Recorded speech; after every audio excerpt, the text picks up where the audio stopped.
Hello family, कैसे हैं आप सब लोग? स्वस्थ मस्त हैप्पी राइट। अपनी लाइफ को एंजॉय करिए, हमेशा अपने चेहरे पर प्यारी सी स्माइल लाइए और मुस्कुराते रहिए। मैं ईश्वर से हमेशा प्रार्थना करूंगी कि वो आपको और आपकी फैमिली के हर एक मेंबर्स को हमेशा खुश रखें, संपूर्ण रूप से आरोग्यवंत रखें। आप सभी का स्वागत है हमारे चैनल में। थैंक यू सो मच आपके सपोर्ट एंड प्यार के लिए। Lots of love, gratitude and blessing to all of you.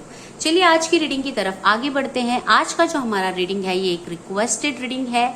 जो रिक्वेस्ट आई हुई है कि आप जानना चाहते हैं कि आपके पार्टनर अगर थर्ड पार्टी सिचुएशन में है तो आपके पार्टनर और थर्ड पार्टी के बीच में क्या चल रहा है। देखिए, ये जानने में कोई भी बुराई नहीं है कि आपके पार्टनर और थर्ड पार्टी के बीच में क्या चल रहा है। आप चीजों को जान सकते हैं, आप उस हिसाब से अपने ऊपर वर्क कर सकते हैं। बट मैं ये चीज यहाँ पे जरूर कहना चाहूंगी कि कोई भी इंसान हमारे लिए बुरा नहीं होता या कोई भी इंसान दुश्मन नहीं होता। जो थर्ड पार्टी भी आपके पार्टनर के लाइफ में आई होगी, किसी ना किसी रीजन मकसद से आई होगी। हमारे इस जिंदगी में जहां तक मेरा एक्सपीरियंस है, जो भी इंसान हमारे लाइफ में आता है हमें कुछ सिखाने और समझाने के लिए आता है। और हर एक सिचुएशन से आइदर वी अर्न समथिंग और आइदर वी लर्न समथिंग, जो उस समय हमारे लिए जरूरी होता है। ठीक है, तो भले ही आप लोग हस्बैंड वाइफ है और आप दोनों के बीच में कोई थर्ड पार्टी आ गई है, या ऐसा भी हो सकता है कि आप दोनों के बीच में जो थर्ड पार्टी है वो आप दोनों कपल हैं और कोई अनदर थर्ड पर्सन आ गया है जो आपके पर्सन को अट्रैक्ट कर रहा है या आपके पर्सन उसमें इंटरेस्टेड है। या ऐसा भी हो सकता है कि आपके पार्टनर आपके साथ साथ किसी और को भी डेट कर रहे हैं और आपको पता चल गया। बट ये जो थर्ड पार्टी है ये clear cut third party in a romantic relationship है। ये थर्ड पार्टी कोई काम नहीं है। ये थर्ड पार्टी कोई घर वाले नहीं है, सास ससुर मम्मी डैडी फ्रेंड्स ऐसे नहीं है। ये सिर्फ एक इम्पॉर्टेंट रिलेशनशिप है या कैजुअल रिलेशनशिप है जो आपके पर्सन किसी अनदर पर्सन के साथ रख रहे हैं। ठीक है, तो चलिए जान लेते हैं लेके प्रभु का नाम कि आपके पार्टनर और थर्ड पार्टी के बीच में क्या चल रहा है। प्लीज ईश्वर बताइए हमारा ये जो वीडियो टाइमलेस वीडियो जिन भी व्यूवर सब्सक्राइबर्स और इंटायर यूट्यूब फैमिली तक पहुंचने वाला है, उनके पार्टनर और थर्ड पार्टी के बीच में क्या चल रहा है। आप उनके पार्टनर और थर्ड पार्टी के बीच में जो भी चीजें चल रही है प्लीज उसे बताइए। अगर आपको पार्टनर और थर्ड पार्टी का नाम पता हो तो प्लीज नाम ले लीजिए। अगर आप दोनों को जानते हो तो विजुअलाइज कर लीजिए। आपके पार्टनर को थर्ड पार्टी के वजह से कहीं ना कहीं बर्डन महसूस हो रहा है और आपके पार्टनर को ऐसा महसूस हो रहा है कि उन्होंने अपने लाइफ में जो भी कुछ हासिल किया है वो सब कुछ कहीं ना कहीं छूटता जा रहा है।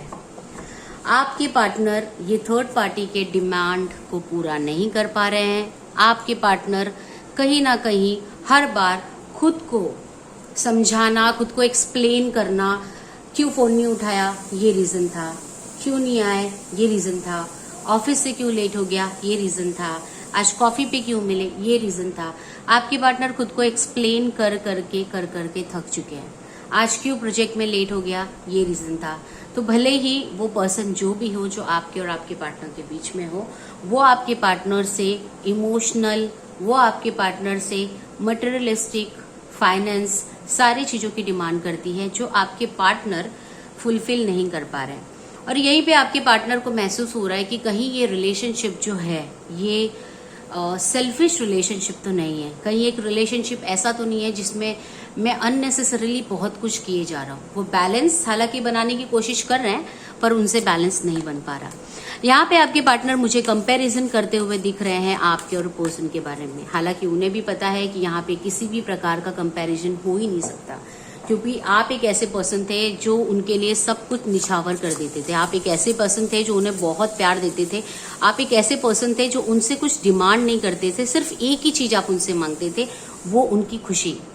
आप एक पर्सन थे जो उनकी खुशी में अपनी खुशी ढूंढते थे। आप एक पर्सन थे जो हर एक लेवल पे, कभी फाइनेंसेस की भी जरूरत पड़ी ना तो आप अपने पार्टनर को फाइनेंशियल सपोर्ट भी आपने दिया हुआ है। ये भी मुझे यहाँ पे दिख रहा है। आप में से कुछ लोग मुझे ऐसे भी दिख रहे हैं जो उनके पार्टनर के घर वालों के साथ भी मिल चुके हैं। घर वालों के साथ भी अच्छी बॉन्डिंग है। कभी मम्मी की तबीयत खराब हुई, कभी घर में किसी को कुछ इमरजेंसीज हुआ तो आपके पार्टनर के फैमिली मेंबर्स वालों को तक को आपने सपोर्ट किया है। मुझे कुछ लोग यहाँ पे ऐसे भी दिख रहे हैं जो इतने दिल के प्योर हैं, इतने दिल के अच्छे हैं। तो आपके पार्टनर को ये सारी चीजें याद आ रही है, आपके पार्टनर को महसूस हो रहा है कि कौन सा वो इंसान था जो मेरे लिए हर वक्त खड़ा था, और ये जो इंसान है अभी जो मेरे साथ है, no doubt she loves me. आपके पार्टनर को लगता है कि थर्ड पार्टी उनको प्यार करती है, but at the same time उनको ये भी महसूस होता है कि ये लव विद कंडीशंस है, इस प्यार में कंडीशन भी है। आपके पार्टनर को थर्ड पार्टी के लिए ऐसा लगता है कि शी इज मोर और लेस क्लियर कि उनको उस रिलेशनशिप से क्या चाहिए। She is sometimes arrogant, most of the times whatever she talks, she only talks in a very practical manner. She only talks if she talks about the future, you know, इन दोनों के relationship में अगर future की भी बात ये लड़की करती है तो उसमें भी ज्यादातर बात मटेरियलिस्टिक ही होती है कि हमारा घर होना चाहिए, हमारे जॉब होनी चाहिए, चीजें ऐसी होनी चाहिए, चीजें ऐसी वैसी होनी चाहिए। I can't compromise myself, I can't change my dressing styles, I can't relocate to this locations. तो ये सारी चीजें होनी चाहिए। I can't hurt my parents. तो फ्यूचर प्लान यहाँ पे इस पर्सन का कुछ क्लियर नहीं है, और मोर और लेस ये पर्सन ऐसी भी है जो बहुत एरोगेंट है, जो आपके पार्टनर को कंट्रोल करने की कोशिश करती है। And even though she agrees in front of your partner that she loves to control someone, तो she might be a kind of comic person जो सिर्फ आप लोगों के बीच में आई है कामिक सिचुएशंस को बैलेंस आउट करने के लिए। एंड मोर और less she is there to make your partner to learn something. So in this situation, I'll suggest you to surrender to a God and see what best God can gift you. If your love is true, then always remember your partner is gonna come back to you. आपके partner आपसे बहुत प्यार करते हैं। आपके partner इस person के साथ आगे बढ़ना एक्चुअली नहीं चाहते हैं। इस पर्सन के साथ आगे बढ़ने के लिए उनको ना एक क्लैरिटी नहीं मिल रही है कि ये जो पर्सन है ना, ये पर्सन मैरिज के लिए सुटेबल है क्या। उनको इस चीज की क्लैरिटी नहीं मिल रही है। उनको कभी कभी लगता है कि ठीक है, we can adjust in some points जहां पे वो एडजस्ट करने के लिए बोल रही है या बोल रहा है, बट मोर और लेस जब वो अपने फैमिली सराउंडिंग देखते हैं, जब वो अपने आप को देखते हैं, तो उनको लगता है marriage is a life time bound, और इसमें एडजस्ट इस लेवल तक करके लेना इज डिफिकल्ट, और इसमें दोनों को एडजस्ट करके लेना होता है। मैं ज्यादा टाइम तक इसमें कितना एडजस्ट करके लूंगा, मैं लूंगा तो मेरे घर वाले तो नहीं लेंगे ना। एट द सेम टाइम उनको ये बात भी याद आती है, आपने कहीं ना कहीं आपके पार्टनर को कहा होगा कि marriage is not about two person, marriage is about two families, marriage is like you know building up a temple. और एक घर को बनाए रखना, एक मंदिर को बनाए रखना दो लोगों की जिम्मेदारियां होती है कि वो अपने घर को जोड़ के रखें। तो आपका उनकी फैमिली के लिए जो काइंडनेस था, जो पेम्परिंग नेचर था, जो रिस्पॉन्सिबिलिटी आप अभी से लेते थे ना, वो सारी चीजें उनको याद आती है, वो सारी चीजें वो मिस करते हैं।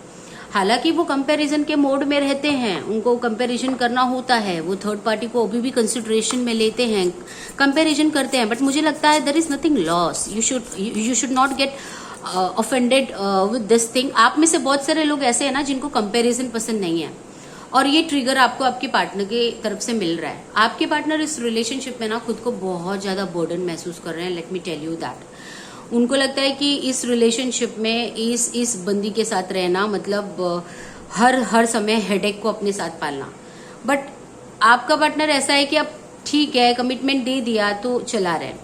आप लोग में से मुझे कुछ लोगों के पार्टनर ऐसे भी दिख रहे हैं कि वो उन लोगों के साथ अभी रिलेशनशिप में है जिनके साथ उनकी फैमिली चाहती है कि उनकी शादी हो जाए, तो वो थोड़ा सा एंगेजमेंट वगैरह के पहले एक दूसरे को मिलना चाहते हैं, जानना चाहते हैं, समझना चाहते हैं।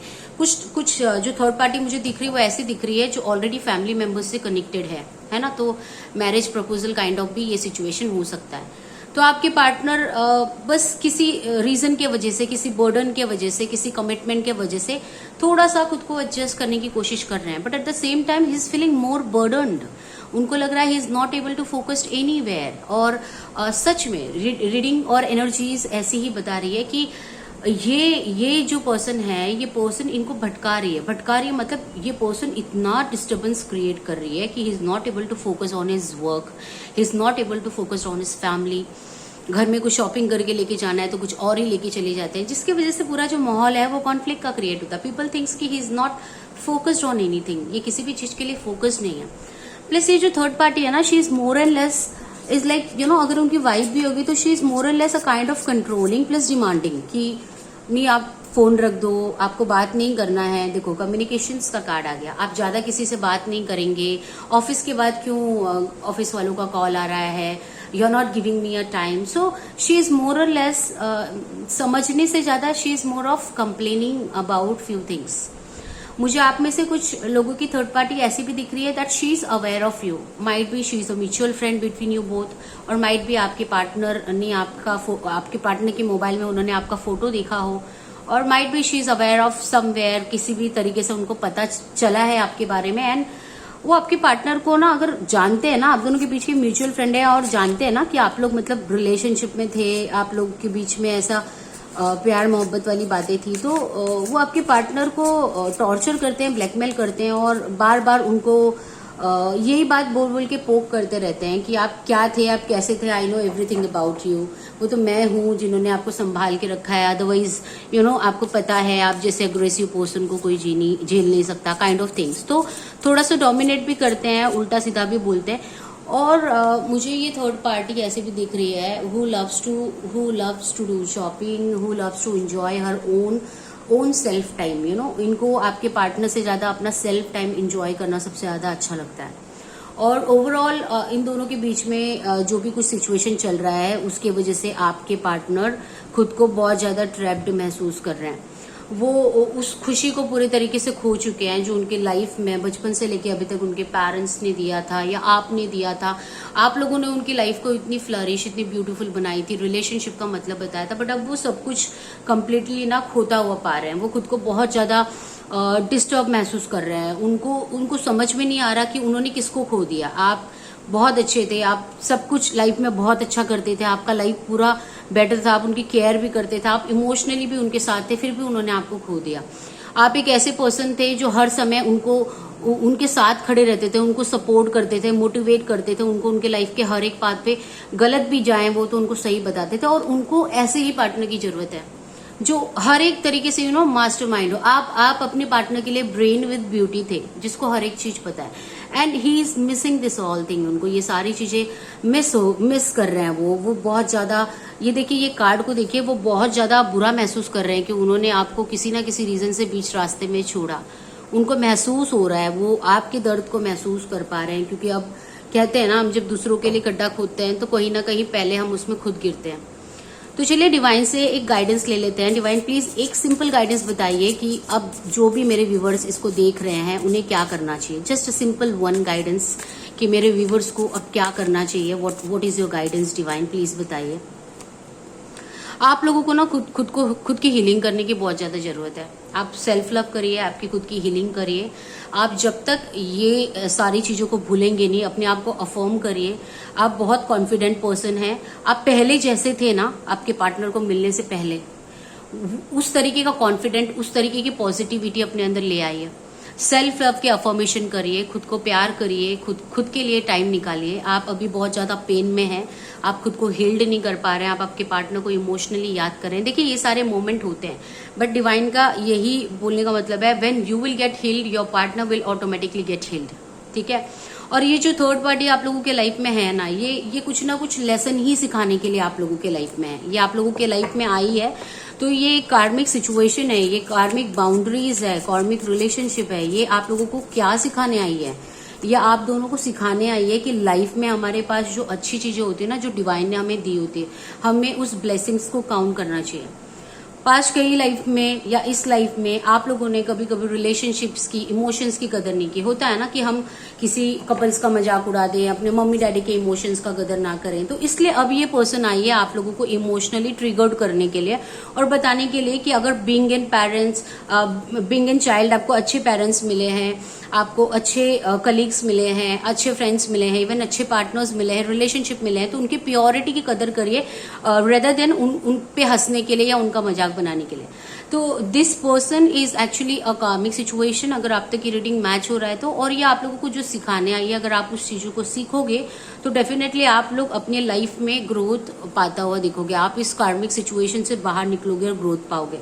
आपको भी पता है कि ये पर्सन क्या आप लोगों के लाइफ में करना चाहती है। Your soul is already knows everything about it.